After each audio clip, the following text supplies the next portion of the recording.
हर हर महादेव, माता पार्वती की जय हो। आज मैं आप लोगों को बहुत ही अच्छी कहानी लेकर के आई हूँ। कहानी बहुत ही दुख भरी है। एक विधवा स्त्री की कहानी है। आप लोग ध्यान से ज़रूर सुनिएगा, आप सबका भाग्य बदल जाएगा। इस कहानी को सुन लिए तो आपका सोचने का नज़रिया बदल जाएगा। एक बार एक स्त्री अपने घर में रहती थी। बेचारी का पति मर चुका था। उसके पेट में बच्चा था, लेकिन दुनिया के ताने सुन सुनकर वो पक चुकी थी, परेशान हो चुकी थी, क्योंकि सोचती थी कि पति है नहीं, बच्चे को जन्म दूंगी, कैसे पालूंगी बच्चे को। लेकिन विधाता ने जो कुछ किया उसका कुछ ना कुछ तो परिणाम मिलना ही था। विधाता ने जो कुछ किया उसको सोच समझ कर ही किया होगा। अगर उसने मुझे बालक दिया है तो उसको पालने पोषने की शक्ति भी देंगे, ये सोचकर बेचारी अपनी ज़िंदगी काट रही थी। धीरे धीरे समय परिवर्तित हो रहा था। कुछ दिन बाद उसने बहुत सुंदर अच्छे से बेटे को जन्म दिया।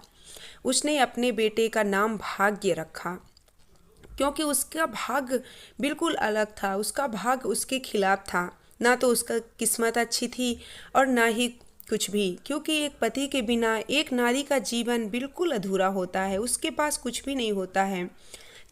हर धन दौलत होने के बाद भी वो अकेला महसूस करती है। लेकिन उसका बच्चा जब आया, उसका नाम उसने भाग्य रखा।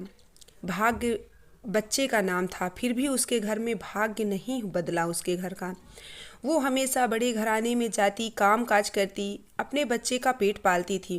धीरे धीरे करके बच्चा बड़ा होते चला गया, लेकिन बेचारी को ताने तो सुनने ही पड़ेंगे, क्योंकि एक स्त्री का जीवन पति के बिना बिल्कुल व्यर्थ है। कुछ भी काम हो वो पति के बस में रहती है। हर चीज़ होता है। कहा जाता है ना, जिय बिन देह नदी बिन वारी, तैसे नाथ पुरुष बिन नारी। हमारे प्राण के बिना हमारा शरीर और नदी के बिना पहाड़ जैसे शोभा नहीं देता, उसी प्रकार पुरुष के बिना नारी का क्या महत्व, कुछ भी महत्व नहीं है इस दुनिया में। स्त्री पुरुष के बिना बिल्कुल अधूरी है।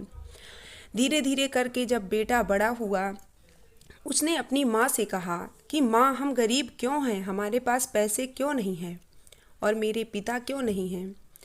इस सवाल को सुनकर वो थोड़ा सा हिचकिचा गई और सोचने लगी कि मैं अपने बेटे को क्या जवाब दूँ, क्या कहूँ अपने बेटे से कि उसके पिता कहाँ चले गए। तब उसने कहा कि देखो, माता पार्वती और शिव जी ने जो लिखा होगा वही हमारे भाग्य में होगा। शिव जी ने जो रच दिया है, जो विधाता ने रच दिया है, वही मिलेगा। किस्मत से ज़्यादा कभी किसी को नहीं मिला और समय से पहले कभी किसी ने नहीं पाया। लेकिन लड़का नहीं माना। उसने जिद कर ली कि मैं भगवान को ढूंढ के रहूँगा और भगवान से मैं मिल करके पूछूंगा कि भगवान, मेरे घर में क्यों इतनी दरिद्रता है, मेरी माँ क्यों इतनी रोती रहती है दिन रात, क्यों गरीब है मेरी माँ, क्यों मेरी माँ को इतना दुख दिया आपने। वो निकल पड़ा, जंगल जंगल भटकने लगा भगवान को ढूंढने। लेकिन भगवान कहाँ मिलेंगे, भगवान तो नहीं मिले। लेकिन माता पार्वती और शिव जी वहीं से गुजर रहे थे, जब माता पार्वती की नज़र उस बच्चे पर पड़ी जो बेचारा भगवान को ढूंढ रहा था, ये पूछने के लिए कि उसकी माँ दुखी क्यों रहती है, उसे भी खुशियाँ दे दो। माता पार्वती से नहीं रहा गया। उन्होंने शिव जी से कहा कि मुझे बताइए नाथ कि ये बच्चा इतना गरीब क्यों है। इसका नाम तो भाग्य रखा गया है। कहते हैं नाम के अनुसार ही इंसान का स्वरूप हो जाता है। तो फिर ये भाग्य इसके बस में क्यों नहीं है, क्यों इसकी माँ दुखी रहती है, आप मुझे बताइए। तब शिव जी ने कहा कि देखो, जो उसकी किस्मत में लिखा होगा वही उसको मिलेगा। उससे ज़्यादा वो चाहे तो सर पटक देगा, चाहे उसकी माँ चाहे वो बेटा, उसको नहीं मिलेगा। उनकी किस्मत के हिसाब से ही मिलता है।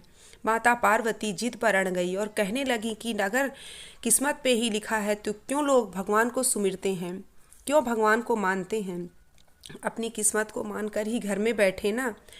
तब प्रभु ने कहा, अरे नहीं समझोगी पार्वती, अगर हम इसे दे भी देंगे, अगर इसकी किस्मत में नहीं है तो इससे चला जाएगा। माता पार्वती ने कहा कि मैं नहीं मानती हूँ, आप इसे कुछ न कुछ दीजिए, क्योंकि बेचारा जंगल में ऐसे ही भटक रहा है। तब शिव जी ने क्या किया, उसको एक खूब सुंदर सोने का हार दे दिया और कहा कि जाओ, साधु का भेष धारण करके आए और कहा जाओ ये हार लेके जाओ, इससे तुम्हारी किस्मत पलट सकती है। वो बच्चा हार लेकर के चल दिया। रास्ते में उसको बड़ी जोर से प्यास लगी। वो हार रख करके और नदी में पानी पीने लगा। तब तक चील आई और वो हार को ले करके उड़ गई। उसने देखा कि अरे ये तो हीरों का हार लेकर के चील उड़ गई, अब मैं क्या करूं, अब मैं अमीर कैसे बनूंगा। फिर वो वापस गया तुरंत उन्हीं साधु महाराज के पास जो शिवजी रूप बना करके बैठे थे और कहने लगा कि अरे मेरे पास तो जो हीरों का हार था वो तो चील लेकर के भाग गई, अब मैं क्या करूं। तब माता पार्वती ने कहा कि देखो ये क्या हो गया। शिव जी ने माता पार्वती की तरफ देखा और मुस्कुराए। फिर उन्होंने एक अंगूठी दे दी और कहा ले जाओ, इसको ध्यान से ले जाना। उसने अंगूठी अपने जेब में डाल ली। फिर वो चलते चलते उसको प्यास लगी। फिर वो जैसे ही नदी में पानी पीने के लिए झुका, वो अंगूठी तुरंत तालाब में गिर गई और मछली निगल गई। फिर वो दौड़ा दौड़ा आया उन्हीं के पास, शिव जी के पास, और कहने लगा कि मेरी अंगूठी लेकर के मछली चली गई। तब शिव जी कहने लगे कि देखो, माता पार्वती की तरफ देखकर कहने लगे देखो, अगर किस्मत में नहीं है तो आया हुआ धन भी वापस चला जाता है। जैसे मैंने इसको बिना किस्मत में लिखे ही हार दे दिया, अंगूठी दे दिया, लेकिन इसका किस्मत अच्छी नहीं थी इसलिए ये चला गया। फिर भी माता पार्वती ने कहा कि कुछ तो उपाय बताइए जिससे बच्चा अपनी किस्मत बदल सके, अपनी माँ की किस्मत बदल सके। तब शिवजी ने कहा उस बच्चे से कि जाओ अपनी माँ की सेवा करो, दिन रात अपनी माँ को खुश रखने की कोशिश करो, अपने आप ही तुम्हारी ज़िंदगी बदल जाएगी, तुम्हारी किस्मत बदल जाएगी। वो बच्चा वहाँ से आया, अपनी माँ के साथ काम करने लगा, हाथ बटाने लगा। एक बार वो नदी के किनारे मछली पकड़ने गया। मछली जैसे ही आई उसको लेके गया, वो व्यापार करने लगा मछली काट के बेचने का। जैसे ही मछली को काटा गया उससे अंगूठी निकल आई। वो अंगूठी पाकर बहुत खुश हुआ, भाग गया अपनी माँ के पास और माँ से कहने लगा देखो माँ, जिन साधु महाराज ने मुझे अंगूठी दी थी ये वही अंगूठी है जो मुझे मिल गई, इसको हम बेचकर कुछ पैसे इकट्ठा कर लेंगे। फिर उसको बेच करके एक घर बनवाया अपनी माँ के लिए और उसमें दोनों माँ बेटा रहने लगे। एक दिन उसको लकड़ी की ज़रूरत पड़ी, वो गया जंगल लकड़ी काटने।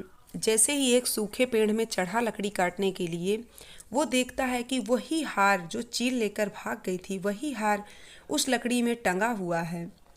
उस लकड़ी में जैसे ही हार मिला, वो लड़का वहाँ से भागते हुए अपनी माँ के पास आया और माँ से बताने लगा कि माँ, ये वही हार है जब मुझे साधु महाराज ने दिया था और चील लेकर के उड़ गई थी।